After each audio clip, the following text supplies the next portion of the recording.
Brady was an electronics technician. So. All right, I'm gonna get us started.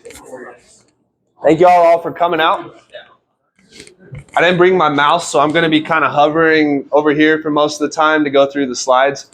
But if y'all don't know me, I'm Austin Hughes. I own Thunder Sun Homes. We've got this corner over here, some of our team right here. So if y'all don't know Jesus and Zane and Jeremiah, get to know them afterwards. They are fantastic, and they're part of my team. So yeah, we do just about everything in the real estate investing world here in Lubbock, focused in Lubbock, Slayton, small surrounding towns. We flip houses, rent properties, do some owner financing, and you name it, we've probably at least dabbled in it a little bit.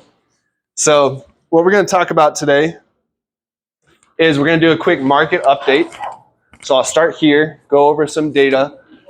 And this is a good place to start because it's January, it's a new year, and a lot of us have set goals. We've got things that we want to accomplish this year. And so my personal take on it, it's always good to know what the economy is doing, what the market looks like, because don't get married to one thing working. You need to just take in the information and go with the flow. If a certain type of deal just isn't working in this market, you don't want to beat your head against the wall just so that you can be a flipper or do whatever strategy that you want to. So we're going to look at market data. We're going to have a collaboration with everyone in the room. There's some people that have a lot of experience in here. And so we're going to share on just based on this data, but also based on your experience, what's working right now, what's not working, share some feedback with the group. And then we'll get into some mindset things on your business and goal setting since it is January for the year ahead.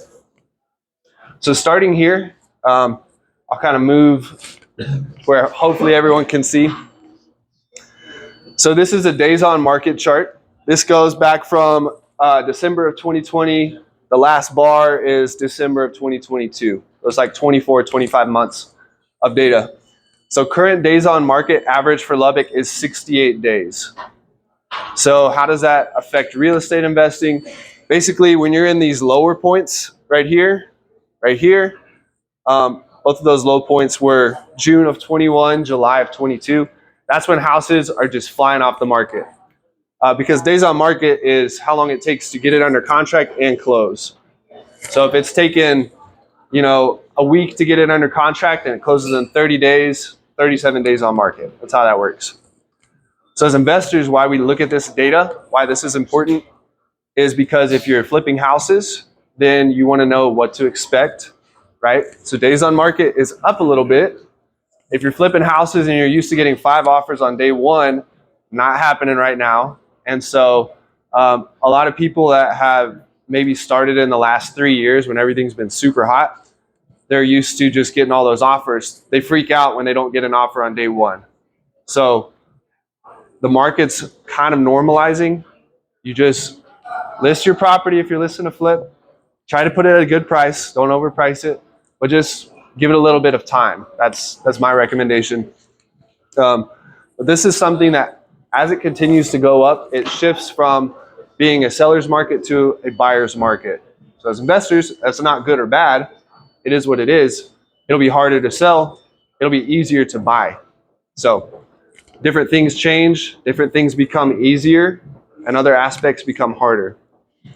So let's look at the next stat for the Lubbock market. By the way, this is Lubbock County, anything in the county. Months of inventory based on closed sales. So this one is very important. It's correlated to days on market, and this is inventory. So again, starting in December of 2020, it was up at about 1.5 months of inventory. And if there's a realtor in here, there's probably y'all's specialty. Can y'all explain what this means, what months of inventory means? Anyone wants to volunteer? I'll take it. If no new houses came on the market starting today, it'd take about 3.6 months for everything to be sold. Perfect. That's what that is. So 3.6 months of inventory, like you said, no new houses come on the market. That's how long it takes to sell everything that is currently listed. And so when this number goes up, again, it becomes more favorable for a buyer. And when it's low, like it has been for the last 2 years, it's favorable for the seller's market. So that's something to watch. Now, it's gone up pretty drastically. You're like, it's tripled almost. Let's look at history. All right, we were really zoomed in. Let's zoom out a little bit. 2007 over here, the months of inventory was crazy. So in 2007, it would take 1 to 2 years. If no new houses got listed, it would take 1 to 2 years to sell everything that was listed at that point in time. That is a very slow market.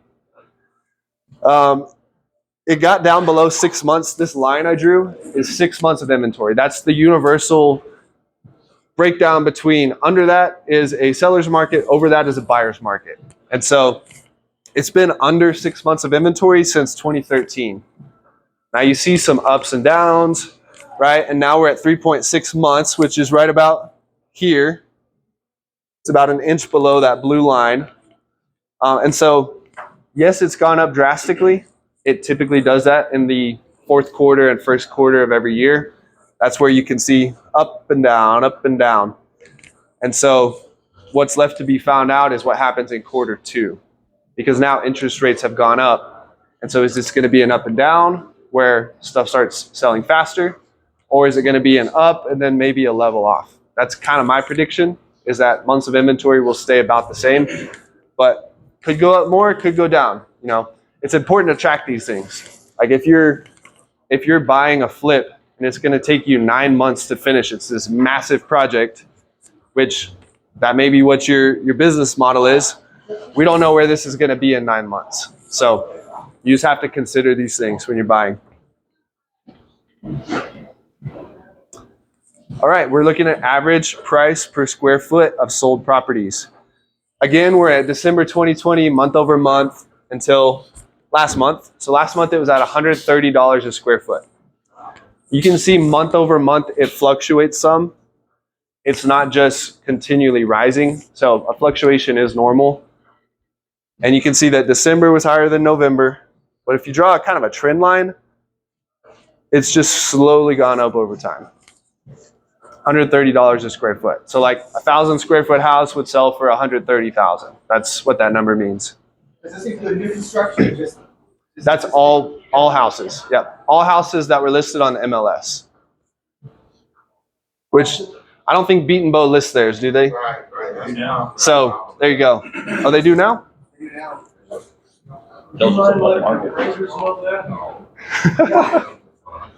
I know.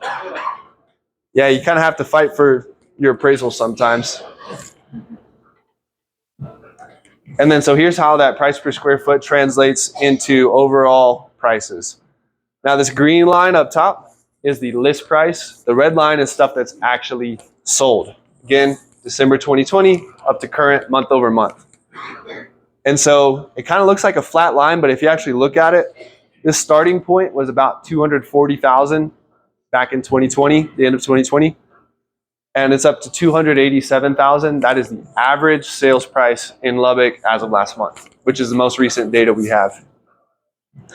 So it went up 47,000 over the course of 2 years.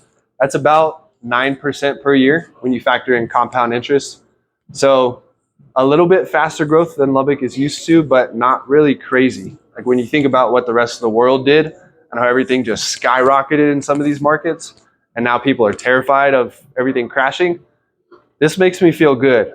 It's like, okay, we don't need to be too special. Like, let's slowly go up in value. 9% a year average is fine with me.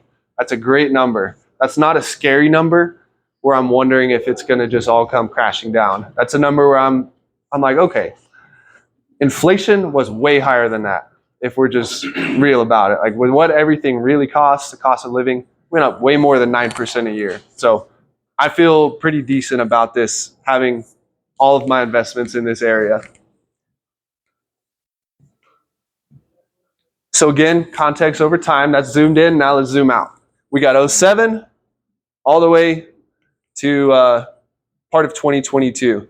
And so what you see here is that in 07, the starting average price of a sold home was around $125,000. Now it's $289,000.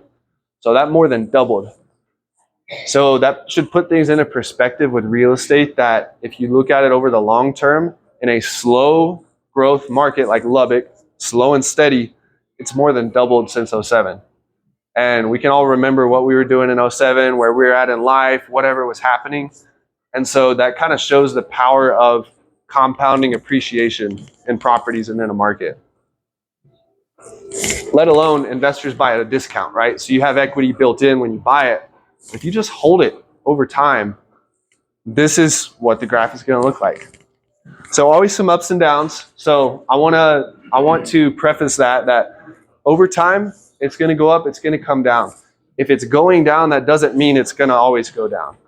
And like we saw in the last 2 years, if it's going up, that doesn't mean it's going to continue at that fast of a rate. I do believe long term it will keep going up, but not in a crazy appreciation rate. So just keep that in mind. Hopefully seeing this data, because everyone's kind of curious with how interest rates have gone up, like what's going on. Hopefully seeing this gives you some kind of clarity on what the market's doing, and that's the goal of it. And speaking of interest rates, this is a chart of the prime rate since 1955. I got this from fedprimerate.com. So right now the prime rate is 7.5%. And I will be the first to admit I'm not an expert on this. So could one of y'all explain what the prime rate is to those in the room? The prime rate is the average of some of the largest banks, what they give to their best customers. And it's generally, I believe, 3 percentage points above what the Federal Reserve sets for the overnight lending rate to banks. So whenever the Federal Reserve raise interest rates, which they might do here later this month, that means prime rate will go up. They've done 3/4 point bumps over the last several meetings they've had, and they might do a small bump this month. And then my prediction is that they're probably going to be done for a while, and it may even go down in the future. I don't know. That's a great explanation. So if y'all don't know Joe and Kevin, they do all kinds of lending. They do some hard money. They can do some long-term lending. So, and they've been in the industry for a really long time. That's why they're the experts on this. So prime rate, basically to summarize in layman's terms that someone like me can understand, is it determines to some degree what the interest rates are out there in the market, what you can borrow and lend money at. And so something new that I have learned about the prime rate that is really good information that I had no clue about. I didn't even know what it was for the longest. I kind of know now, but I always thought, okay, whatever the prime rate is, what banks are going to do and what lenders are going to do is they'll take the prime rate, they'll add however much percentage margin that they want, and that's their interest rates. And for the large part, that's pretty much how it works on the macro level. But at a smaller micro level, when you're looking at the prime rate, it's actually based somewhat on that lender's theory of the market. So there are banks right now that I've talked to that said, hey, sure, the prime rate's 7.5%, but we're only going to charge 6.8%. Why? Because we think sometime in the next year, interest rates are going to go back down. And so we feel like we'll get good returns over the long term, making loans at a cheaper interest rate than prime, which blew my mind. I didn't know that anyone ever did that. There's hedge funds that are lending money at 6.5% interest, 1 point below prime. There's nationwide lenders that also have the same theory. They think that rates will go down over the next year or two. And based on their business model, they can lend at 6.75% interest. They can lend below prime. Now, there are other banks on the flip side of the coin that say, hey, we actually think rates are going to go up. And so we want to make sure over the long term that we're getting a decent return if we're going to lock in a loan. So we're lending at 8%. We're lending at 9%. So some of them may even raise their rates because they think that prime might go up over time. So that's something I've learned is I thought it was hard and fast, like everyone's on the same page on this. They are not. The experts do not agree on how they should structure their loans based on prime. Some of them are optimistic, some of them are pessimistic, some of them are neutral. And so just being armed with that knowledge, I would say maybe look for people that are more optimistic in lending at this time, because you don't necessarily have to be forced to pay the highest interest rates. So just something to chew on that has really surprised me, because I've been talking to a lot of lenders over the last few months that I didn't think was the case, but that's kind of how it is right now. Awesome. Do you have any idea how that affects what you can charge for on the finance? So I'm simple. My business model is simple. So I had to look up what prime rate was to check. I thought someone said it was 7.5. I don't know. I looked it up. It's 7.5. So I'm obviously not that sophisticated as these banks. So if I go to a bank and they'll give me a loan at 8%, I need a certain amount of margin. And so when I'm selling with owner finance, I'll just add my margin on top of that. So if money's really cheap, if I can get a 3% loan, I may do a 8 or 9% interest owner finance note. If money is 15% at the bank, I might charge 20%. So mine's real simple. It's just you just add anywhere from 4 to 6% to the interest rate that you're getting. That's just simple. So yeah, I don't follow the prime rate that closely. It's just, oh, this is what the bank will give me, so this is what we can sell or finance. Good question. So before we move on to the next part, that's going to be really collaborative. Anyone want to see any slides? Go back to the slide, or have any clarity on any of the market data that we talked about? Nope. All right. Let's keep it rolling. So being that it's January, being that we just did a market data update, I think it's a good time to come together, and everyone's kind of in that holiday haze of just taking time off and getting in a different routine. So I think it's good for us to come together and let's talk about what is working for you in your business right now. And it could be exit strategies, it could be a lead generation channel, a certain type of marketing that's working well, a certain way that you're getting tenants, or you're having success working with tenants that are in your properties, or anything else. So that's why this group was created in the first place, and we've been going for a long time, is to network and to take the collective knowledge that we have in this room and help each other out. So yeah, let's just open it up, and we'll do that for 10 to 15 minutes before we wrap up. So just anyone can volunteer some information. What's something, an exit strategy, a marketing channel, or any other strategy that's been working well that you've seen in this market right now?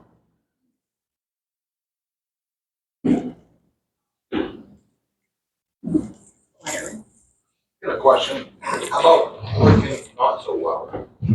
That'd be a great thing too. Like, I have a general question for a lot of people in this room. One of the things I think about as a concern to me going forward, and I don't have the answer to it, is the oversaturation in the short-term market, the Airbnb, how that's going to affect the long-term market of people like me, like to rent long-term. How many of those might come onto the market? How many of these people either may default or just say, hey, Airbnb's not working out as much anymore. Bob Lear's renting a place for $1,500. They've been getting their butts in it for several months, and they think, you know what, I'm gonna rent it for $1,100. That's better than nothing, or whatever. And so I'm kind of concerned about that. The oversaturation in the Airbnb market spilling over to long-term rental markets. What are you seeing in the Airbnb market, just so everyone knows what you're looking at?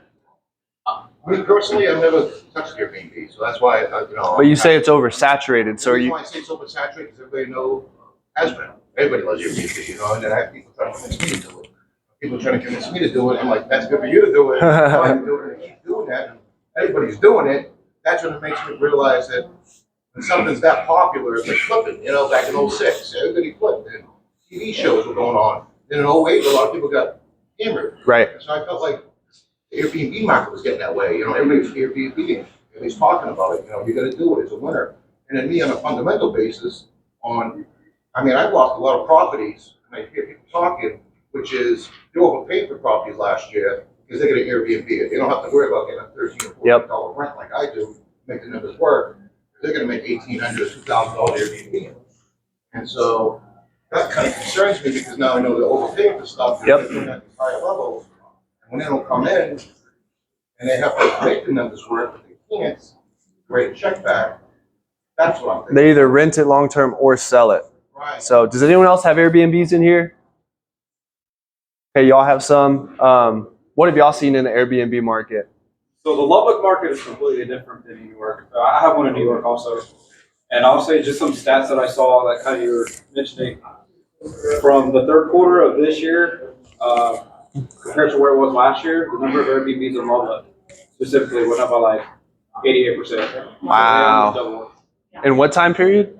From the third quarter of this year for Third quarter? Yeah. Wow. So they've grown a lot, but right now it's a lot of a slow market. And just because I'm always comparing ours to other people's, I can just tell you that I think a lot of people are struggling right now. I don't know if it's going to continue that way.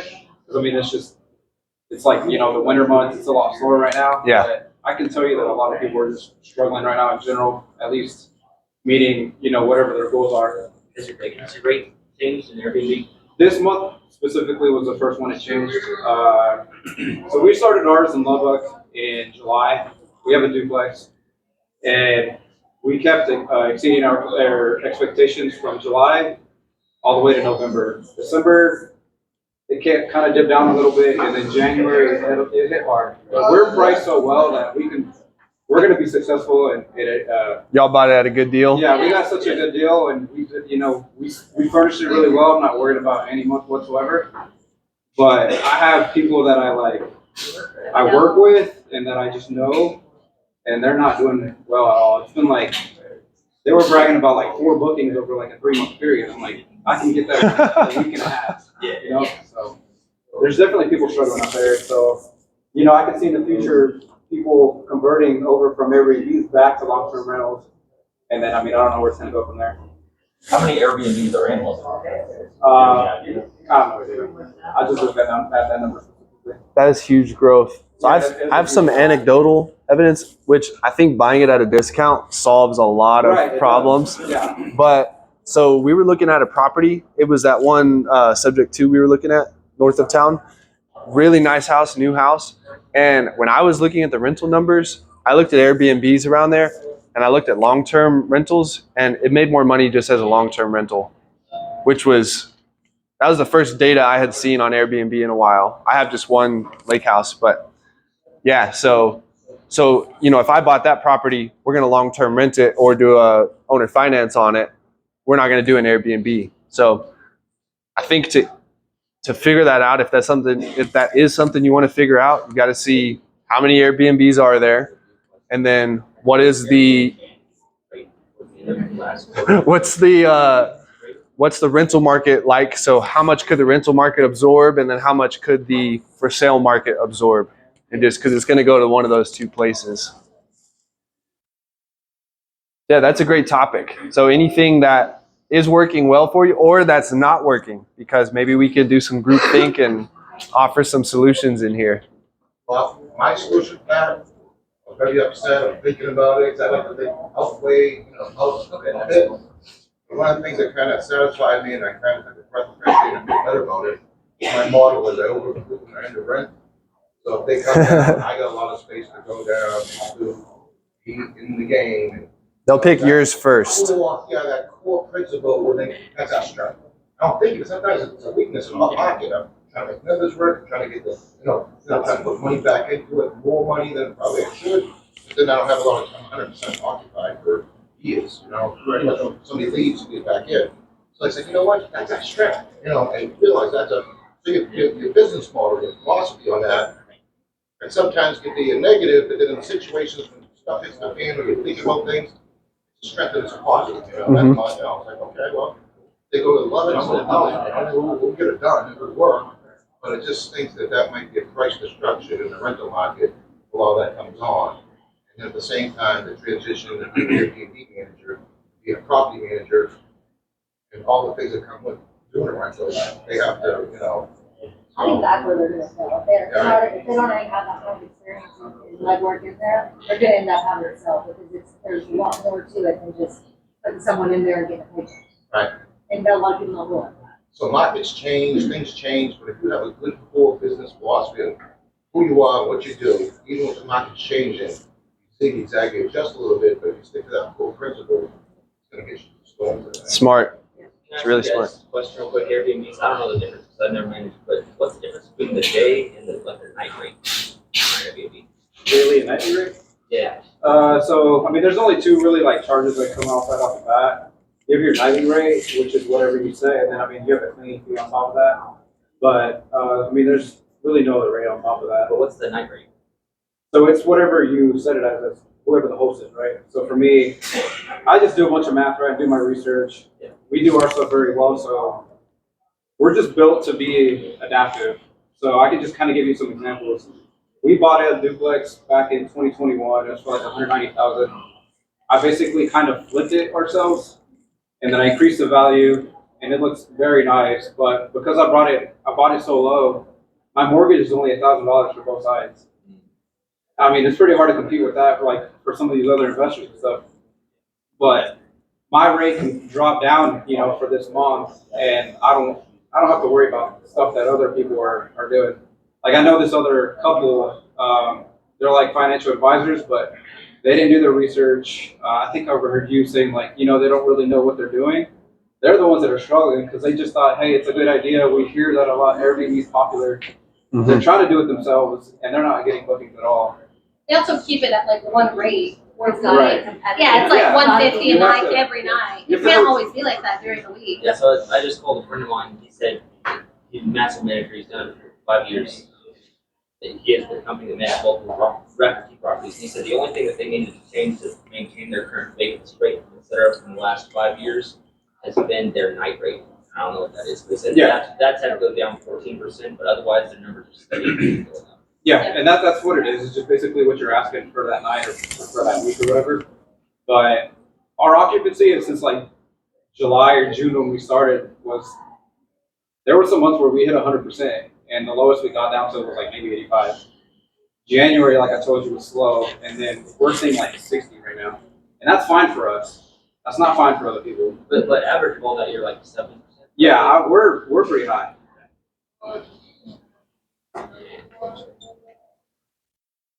Awesome. So what else? Let's look at, we kind of covered rental strategies.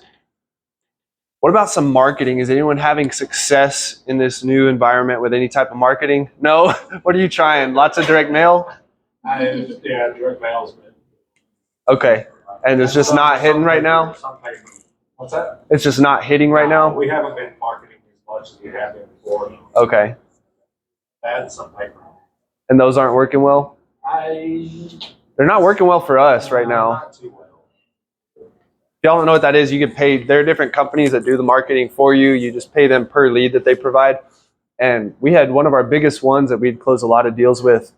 This last year, we spent so much money with them and got 0 deals done. And we probably should have pivoted sooner, but we looked at it and said, wow, that did not work. So with marketing, that's one of those things that it's good to have an expertise in one channel, be really proficient at direct mail or cold calling or texting or SEO or Facebook or whatever your strategy is. Be really proficient at one, but it's also good to have others, because if you're seeing a lack of results in one, you want to have something else to funnel your time and money into, and you want to, be able to switch what you're getting results from just based on the feedback. So yeah, pay per lead hasn't been good for us either.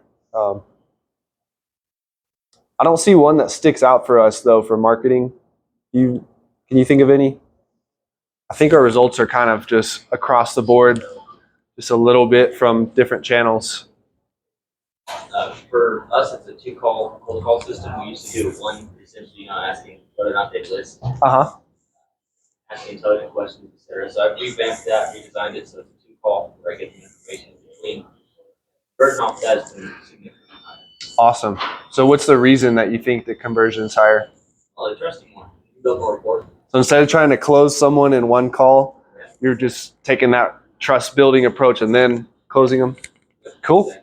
I think that's a good sales principle. So that's an example of things in your business that if you're not getting the results you want, there's different levers you can pull. It might not just be one thing. Like they changed their whole funnel. So it went from closing to conversation and then sending information and then second call close. So something as simple as that, you can really increase your numbers and deals. So thanks for sharing that. All right, I'm gonna move us forward. I think I want to bring this topic back because I think there's some really good stuff we can talk about. So we'll probably do this one again at a future meeting. So I passed out papers, pens, got them at all the tables. So everyone grab a paper if you have your own notebook or whatever. Take that down. And it's January. It's a new year, but it's halfway through January. So hopefully everyone in here has all of your goals set for the entire year. You've written them all down. You have accountability. And I know none of us are slacking in that, right? So I'm going to assume that we're all good on goals. And what we're going to do is a little bit different approach. We're going to look at real estate investing as your business. And so write down these things: lead generation, acquisitions, dispositions, project management, property management, hiring and training, and lastly, finance.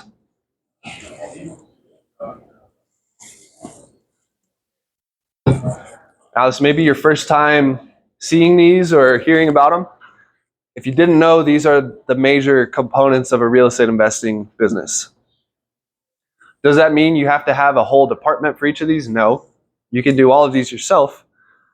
And we're going to go into an exercise here about these. So once you have them written down, what I want you to do is give yourself a rating, and not based on how good you are or how much you like it, but at what level are you operating, or is your business operating in each of these departments, each of these major functions. Now again, it could be all you doing everything. That's perfectly fine. Or you could have a team doing it. And so give yourself an honest rating. I'm not going to ask anyone to share, so it's just for you. This is your own mental exercise. 1 through 10, at what level are you operating in each of these departments right now?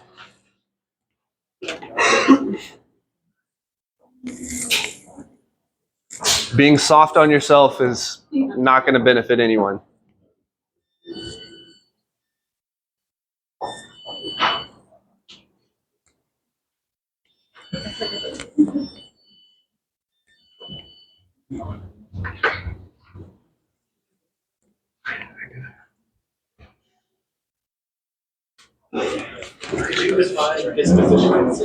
Yeah, dispositions is selling. So acquisitions is finding deals to buy. Dispositions is selling those deals, either flips or wholesale or owner finance, whatever.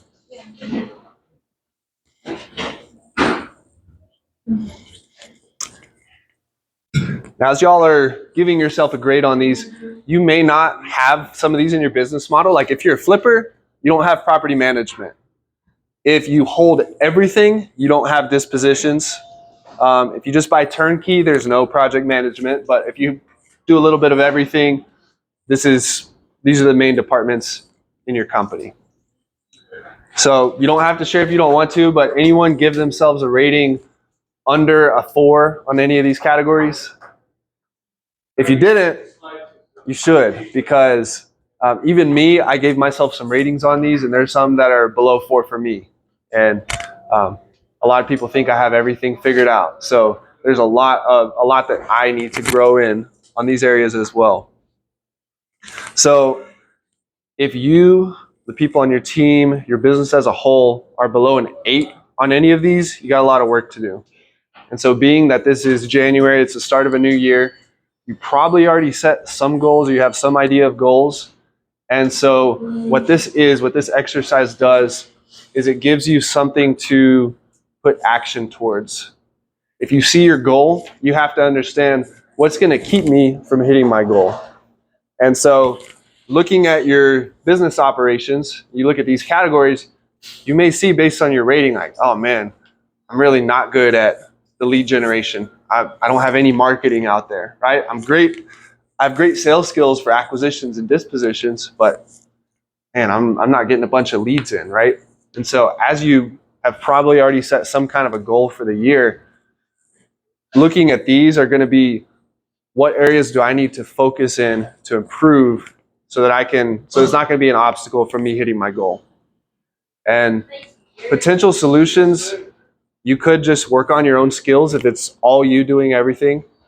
You partner up with people. Let's say you have a big gaping hole in your business that you just are not good at or have ignored. Maybe you didn't even know it was supposed to be part of the business until now. You can partner up with people. You can hire someone to do it, hire and train them, which you'd have to be good at hiring and training, right? So that's a skill to develop. So it's either a skill, a person that you can hire, or someone you can partner with. Or heck, if you say, my project management is 0 and I don't want it to be a 10, then that could give you some clarity this year on what you want your deals to look like. You want to get into deals that need no rehab, that you don't even have to touch that. So it's a good exercise to go through at the start of a year. And if you really put some thought into this, you should be able to kind of make your own plan. It's like you are your own consultant because no one knows your business truly like you do. And so this will give you some clarity and a framework to know what to put your time towards. Now this last one, you can either, if you left yourself room, write it down, flip the page over, get a new paper. I want you to write these down because I would argue that these are just as, if not more important than what we just looked at for your business. First one, family. Second one is faith. And we've got health, money, and career/business. Real estate is your career, that's your career. So write those down. You know what's coming, but it's going to have a twist. I want you to write down, and again, you don't have to share this with anybody, this is just for you, but how happy are you right now today with where you're at in these areas, with what these look like? 1 through 10, just whatever pops into your head as the first one, don't overthink it. How happy are you? Happy is a feeling. So how happy do you feel 1 through 10 with your family situation, your faith, your health, your money, and your career?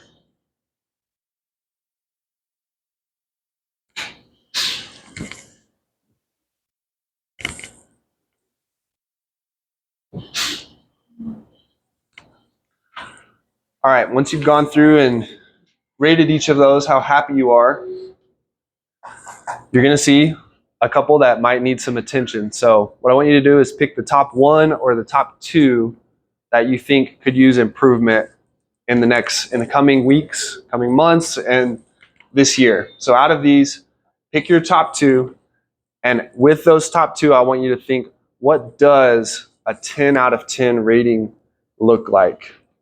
So with your family, what does a 10 out of 10 look like?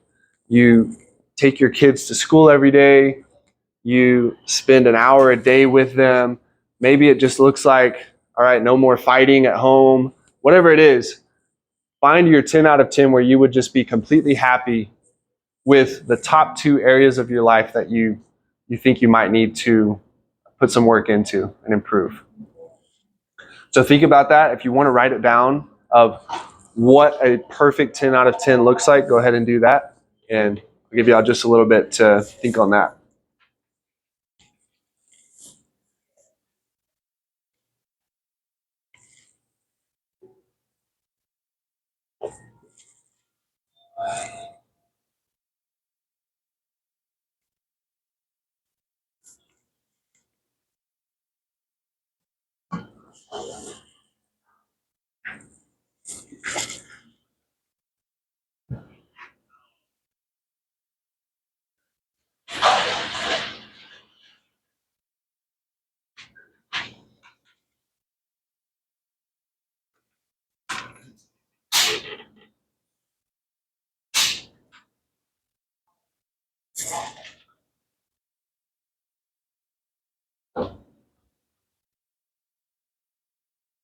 Okay, if you need to keep thinking about this as you leave here, it's perfectly fine, because I mean, these are 5 of the most important categories to most people. However, you define each of these. And so it was important that you identify and understand what is a 10 out of 10, because sometimes we don't even know. We just know that we don't really feel that happy about this situation or that situation in our life. So figuring out what would be a 10 out of 10 is the first step. Next step, now that you know what that ideal looks like, think about what you can do on those two areas to get yourself to that 10 out of 10. What steps can you take? What mindset changes need to happen? Who do you need to talk to? Who do you need to meet? Just think in those terms and think in terms of things that you can control. So don't think of problems. Don't think of this is what's wrong with it. But I'll give you all a minute or two just to think about in those two areas to get to that perfect picture. 10 out of 10, I'm happy with what this situation looks like. What can you do? What can you personally affect to get you towards that 10 out of 10? So take a couple minutes and do that.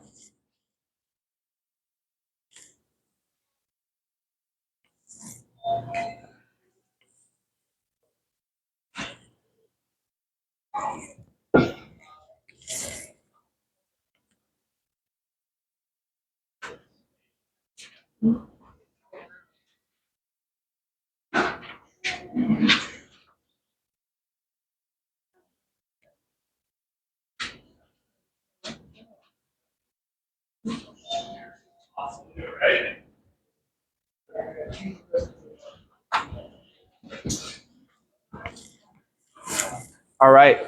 You need to take this. If this was thought-provoking for you and it's something that you need to really sit down and chew on, I encourage you to do that. Give yourself free time, no distractions, and think through these things, because these are some of the most powerful exercises you can do to just enjoy life, to get to where you're happy with each of these areas in your life.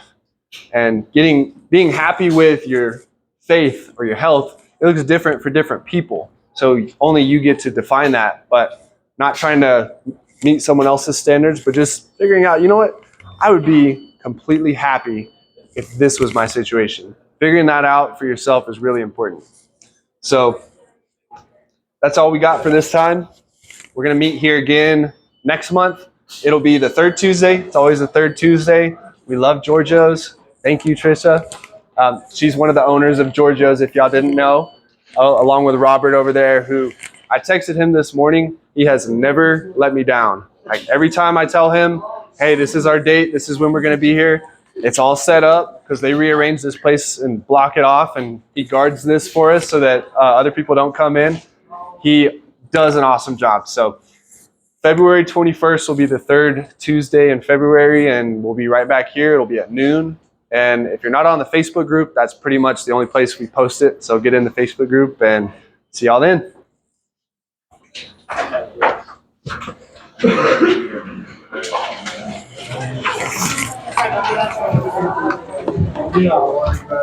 I'll be the last one to leave.